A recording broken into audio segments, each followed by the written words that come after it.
Lord కల్కి love story మీరు ఎప్పుడైనా విన్నారా? మీరు నాకు తెలిసినంత వరకు మ్యాక్సిమం వినండ్రు. అయితే నేను ఇప్పుడు మీకు లవ్ స్టోరీ అయితే చెప్తున్నాను, వినండి. మనం ఫస్ట్ లార్డ్ కల్కి గురించి మాట్లాడుకోవడానికి వస్తే తన కర్తవ్యం ఏంటంటే చెడుని అంతం చేయడం. అలాగే ఈ చెడుని అంతం చేసేటప్పుడు అందులో మన లార్డ్ కల్కి వైఫ్ కూడా వన్ ఆఫ్ ది పార్ట్ అవుతుంది. ఆవిడ పేరే పద్మావతి. అసలు ఈ పద్మావతి ఎవరు? ఈ పద్మావతి ఒక గొప్పింటి కుటుంబంలోంచి వచ్చిన ఒక అమ్మాయి. ఆవిడే శ్రీ సాక్షాత్ లక్ష్మీదేవి. అలాగే రాముడు సీత లవ్ స్టోరీ చెప్పుకుంటే రాముడు విష్ణు అవతారం, సీత లక్ష్మి అవతారం. కృష్ణుడి విషయానికి వస్తే చాలా లవ్ స్టోరీస్ ఉన్నాయి. అలాగే లార్డ్ కల్కి కూడా ఒక్కరేంట వైఫ్, ఆవిడ పేరు పద్మావతి. వీళ్ళిద్దరూ చెడును అంతం చేయడానికి వెళ్తారు. ఆ దిశలోనే వీళ్ళిద్దరూ కలుసుకుంటారు. ఒకరి భావాలు ఒకరికి నచ్చి పెళ్లి చేసుకుంటారు. అయితే ఈ లవ్ స్టోరీ కొద్దిగా గొప్పగా ఉంటుంది. మనకి ఇది పురాణాల్లో కూడా చెప్పలేదు. అయితే ఈ లవ్ స్టోరీ కూడా రాముడు సీత లవ్ స్టోరీలా ఉంటది. అసలు ఈ లవ్ స్టోరీ మెయిన్ ఉద్దేశం చెడును అంతం చేయడం, చెడును అంతం చేసి సత్యయుగానికి వెళ్ళడం. ఈ కథ మాత్రం ఎవరికి తెలియదు. ఇది చెప్పింది ఒక లోకల్ పోయిటరీలో చెప్పారు. ఆ లోకల్ పోయిటరీలో చెప్పింది ఏంటంటే చెడును ఉద్దేశించి ఇద్దరు ఒకటవుతారు. ఆ ఒకటైన సమయంలోనే వీళ్ళిద్దరూ కలుస్తారు.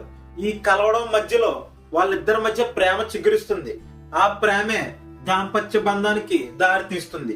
ఇలా ఉంటే ఇప్పుడు కలిని అంతం చేయడానికి పద్మావతి అంటే ఇన్కార్నేషన్ ఆఫ్ లక్ష్మి, ఈవిడి హ్యాండ్ ఏమైనా ఉందా? ఒక పాయింట్ చెప్తాను గురు, ప్రతి మగాడి విజయం వెనకాల ఒక ఆడదుందంటారు. అలాగే ఈ యుగంలో కల్కికి తోడుగా ఉండే పద్మావతి తన ముందర ఉంటదంట. అంటే ఈ విజయం పద్మావతిది అనమాట. పద్మావతి వెనకాల కల్కి ఉంటాడు. ఇప్పుడు ఒకసారి మీ ఇమాజినేషన్ లోకి వెళ్ళండి. ఇప్పుడు రథసారథి కృష్ణుడైతే వెనకాల బాణాలేసేది అర్జునుడు.